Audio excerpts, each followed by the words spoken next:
Okay, crafters, sewers, and quilters, welcome back for part 3 of the Stella purse. I'm sorry that there are so many parts, but I accidentally hit the wrong button again. Like, instead of pause, I hit stop. And once you stop, you can't restart and like add on to your video. So I'm sorry, I'm not very tech savvy. I'm a healthcare professional by trade, and I can save your life easier than I can make a video. So anyway, hopefully those of you who understand will laugh. Haha, it's pretty funny. So anyway, we have our 3 pieces here sewn together and ironed onto our foam. So now it's time to decide how are we going to quilt it. With this one, this pattern is so busy, I don't think I'm going to do too much quilting. In the past, I've done, like wavy lines, because one of my sewing machines has a decorative stitch that does that. I've also done, like, the faux Vera Bradley with the diagonal lines. But I just feel like that's going to be too busy since these fabrics are both kind of busy. I think I'm just going to do a couple lines here next to the middle just to kind of like give it a little bit, and maybe just like a couple, like 1 or 2 down the middles. So you guys can have fun, be creative, quilt your bags however you want. I'm gonna hopefully have the commenting turned on these videos, and I would really love to see your pictures of your bags, because then we can all share our creativity with each other, because everybody's creative in their own way, and we're all here for the same purpose. We all want to make this beautiful purse. If anybody has any questions too, or anything else you want me to add to a video, or to make a video of, just let me know. I apologize for my videography skills, but hey, I'll get there one day. All right, I'm back. I finished quilting my front and my back, and I hope you guys were able to do that with yours too. Here's a little note to self. By habit, I always check my bobbin before I start sewing the next piece of my project. And look, here's my bobbin, empty, and this is what was left on it. I don't know if you can see it because it's like a, here, let me see. Look at how small that is. I don't know if you can see it. Just like a teeny tiny like thread. I'm like, whew, thank goodness I checked my bobbin, because we've all been there. You're sewing along, especially if you're quilting something and your bobbin runs out and you're like, oh, can't say those words out loud on this video, but we all know what we're gonna say, right? Anyway, next step, we're gonna work on sewing our key fob, and then we're going to go ahead and make our pockets, and we're gonna go ahead and make our lining. Some people want to do like the zipper next, prepare the zipper like with the zipper ends, but I like to do the big stuff first. So I'm gonna just get the key fob, and I'm gonna get the pockets ready, and I'll show you those, and let me just get everything together and we'll look at it in just a second. Okay, let's go ahead and do our key fob first. So I already had the piece of interfacing, and I already just ironed it to the back of my piece of fabric, and I kind of just cut it. I don't think the instructions say to use interfacing, but if you're gonna hook a key ring, like this piece, and you're gonna have heavy things, maybe like a keys or something hanging on it in your purse, just for quality, I feel like putting just a little bit of interfacing on there. This is like a medium weight. It kind of makes it a little more sturdy, because you don't want your fabric to like wear, and then because if it like frays or something like that, then you're like, how do you take it out? You can't really fix it very easy, and you want good quality. So this is what we're gonna do. You iron your interfacing to the back. Next thing you're gonna do, you're going to, I just press it flat again, get my iron all ready to go. Then you're gonna make it kind of like how you would make the zipper pull at the end. So you're gonna take it and you're gonna fold it in half, wrong sides together, and you're gonna just go ahead and press that. It doesn't matter if it's perfect, you know, just kind of press it. And then you're gonna open it up, and basically the pressing it is basically to mark the middle so you know where, you know. Then you're gonna take each side, and I don't do it all the way to the middle because otherwise it will be kind of skinny. So I take it and I do it like 1/4 of an inch. So just about like that. I believe that's probably about 1/4 of an inch, it looks like. But let's check. Looks like about 1/4 of an inch. And you can do it however wide you want it. Like you want it to be able to fit into this straight area where the straight part is. So if you know, let's check it. Let's iron 1/4 of an inch in on each side. You know, and roughly, sometimes I don't measure stuff. I just kind of eyeball it because I'm not perfect. Nobody is. If you want it to be more perfect, you can go ahead and measure it, but it's hard, you know, to keep measuring it. So let's just hold that down a little bit, and then you're gonna kind of go back on your fold from the middle and just kind of set the two sides together, and let's just see, you know, make sure it fits into our thing. And it does. Yay. See? Just like that. So then you're just going to, you know, press it again so that all of the seams are together. Kind of like, you know, how you pressed your handle. All the little edges are together, just like that, right? So I'm going to go ahead and press that. And then the next thing we're going to do, we'll just press it a little bit more.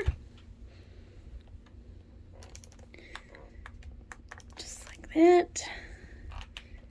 And then we're gonna sew on along this edge to make sure all the pieces are sticking together. So then you're gonna have like this little, you know, tube just like this. Also, if you want to sew on the finished edge, you can go ahead and do that, just if you want to do some decorative like top stitching, but it's optional. You know, if I have it on one side, I kind of want to do it on the other side so it looks, you know, decorative, but that's just me. You don't have to. So let me go ahead and do that and we'll be right back. Okay, so we're all sewn. Let me zoom a little bit. So we have both sides sewn there. The next thing you're gonna do is you're gonna take your little clip here, and I put it through like that. And then you just put the ends together. You don't need to worry about the raw edges here because those are going to be tucked inside the lining, between the lining and the front and back of the purse, so you're not going to see it. If you want to, just do a quick like scant like 1/8 of an inch just to hold it together. But we're also going to top stitch as close as you can to here without breaking the needle. That way you can get it to stay tight against this clip and not like be all, you know, loose like that. So I'm going to go ahead and do that. And then the next thing we're going to do after this little piece is finished, we're going to go ahead and iron the interfacing onto the back of our lining and onto our pockets. So I will be, just bear with me, I'll be right back. So now our key fob is all ready to be sewn into our purse when we get to the stage when we sew the lining into the front and back. So let's put that off to the side for now. Next, like I said, we're going to take our interfacing. Now, you don't have to use interfacing. You can also use iron-on fleece. I just prefer to use interfacing because I've made a purse before with the iron-on fleece, and for me it's just a little too thick, like a little too poofier than I like. But that doesn't look bad. it's just, you know, I prefer a thinner lining, so to speak. So I'm going to take my pieces and I'm going to, you know, adhere them to the wrong side of my fabric.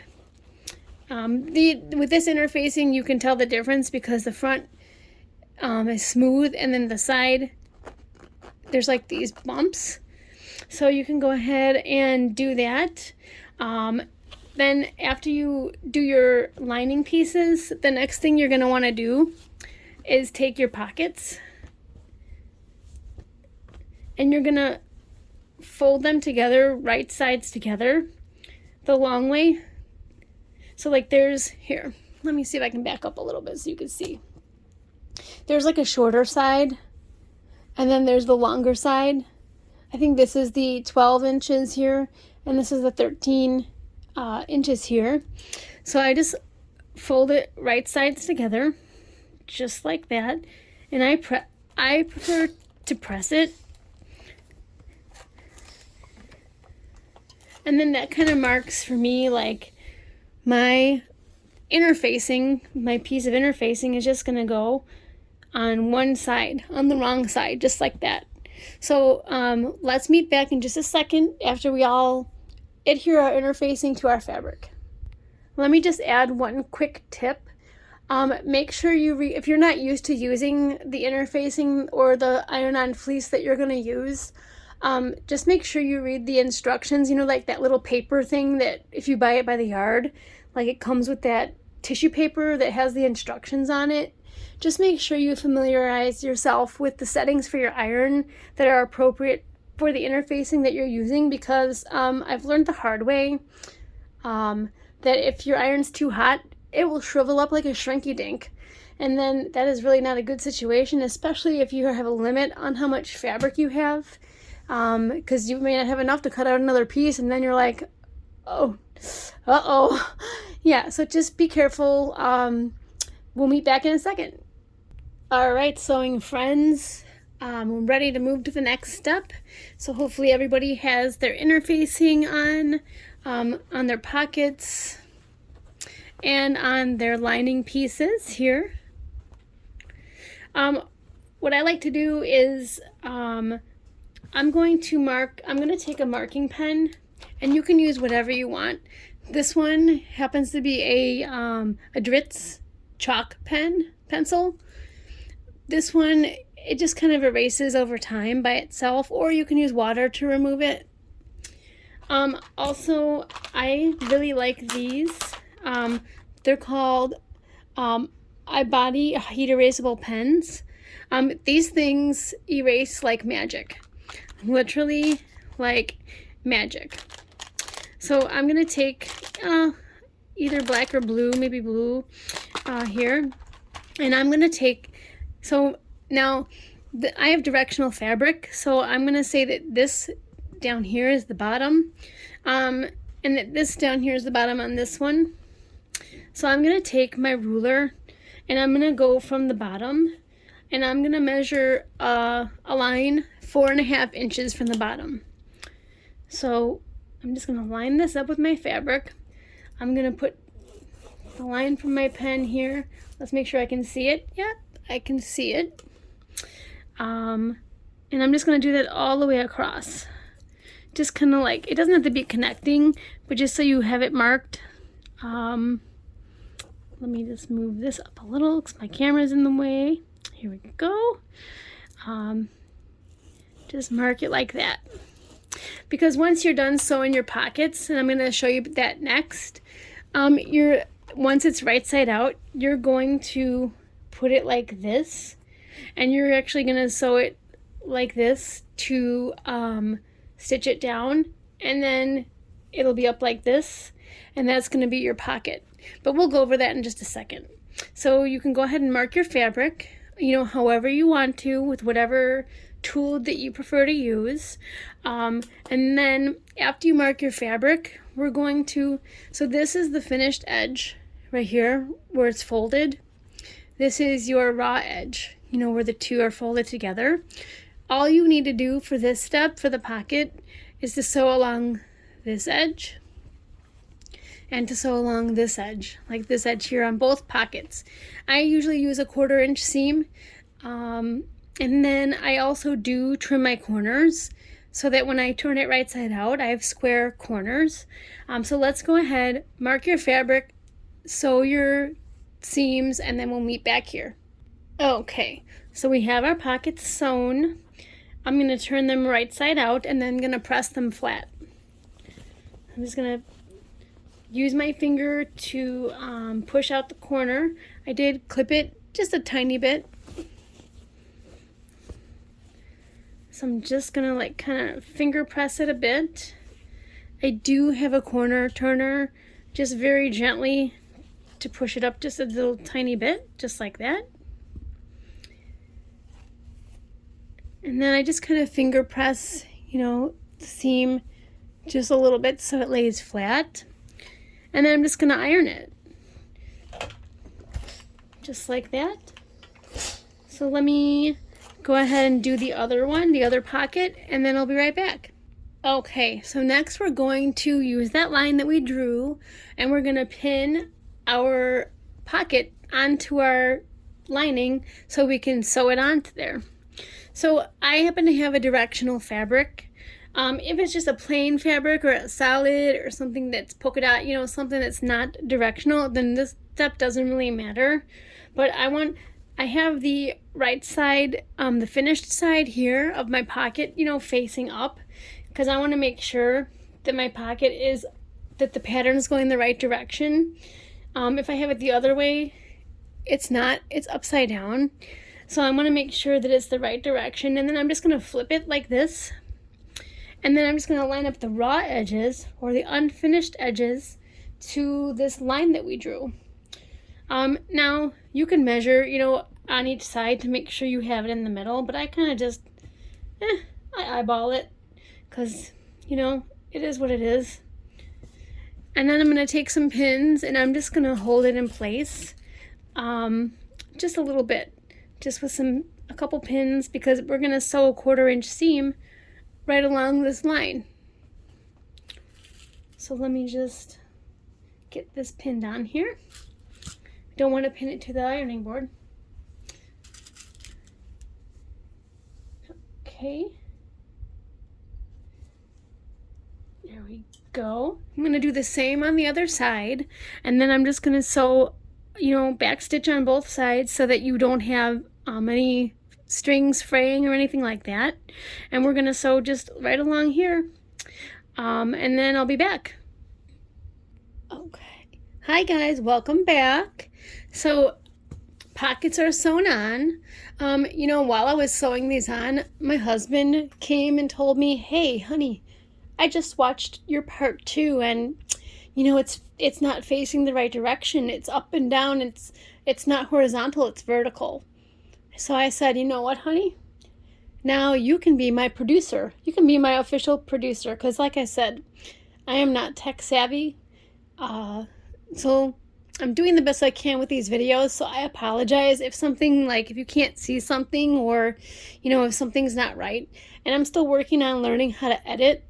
So it's a learning progress, when you're like over 40, it can be kind of hard to learn new skills, so I gotta best learn from my teenage children. So I apologize for any, things that are upside down, backwards, or, not facing right, and so now my husband, he can be like my, producer, thanks honey. Anyway, back to sewing. So next step, we're going to take this and we're going to flip it up, and we're just going to, kind of finger press stuff so that it lays flat. I gotta get my iron activated here, and then we're just going to press these up.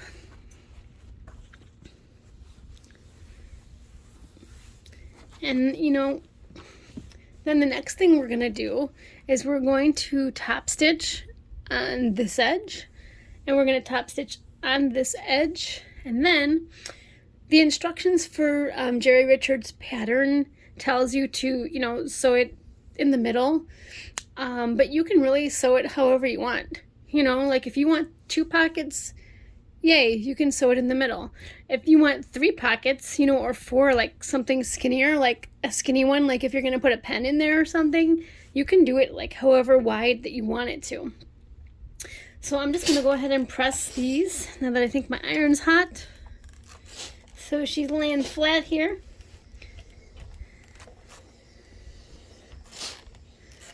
And as I'm pressing this, the line that I drew before, it's erasing because this is those pens. They erase with heat from your iron. So you don't need to worry about it then. So I'm going to go back to my pen and my ruler. And I think this pocket's about 12 inches wide, which is as wide as this ruler. So I'm going to mark it at 6.5 inches. I'm going to take this, go here, 6.5, and then I'm going to go ahead and draw my line in the middle. Let's just line it up here. And it doesn't have to be perfect. Like, no one's going to see it on the inside of your purse or be like, oh, the pockets aren't perfect, oh no. So just do it the best you can. This one I think I'm going to do 3 pockets. So I'm just going to go ahead and draw my lines, and then I'm going to sew them and top stitch, and then we'll meet up again. Okay, everybody. So I have, you know, the pockets are completed here. I'm sorry, I don't know why that looks so dark. I don't know if my battery is getting low or what's going on with that. Let me see if I can make it better. Not really. You know, let me end here, and I'm gonna make a part 4 video because I think my phone battery, I think it probably needs to be charged. So I will continue in a bit with part 4. The part 4 is going to begin with us working on the zipper and preparing the zipper by putting the zipper tabs on it, because that's what we're going to need to do in order to sew it to our front and back and to the lining. We're almost there. Hang in there, everybody. We'll see you in a little bit.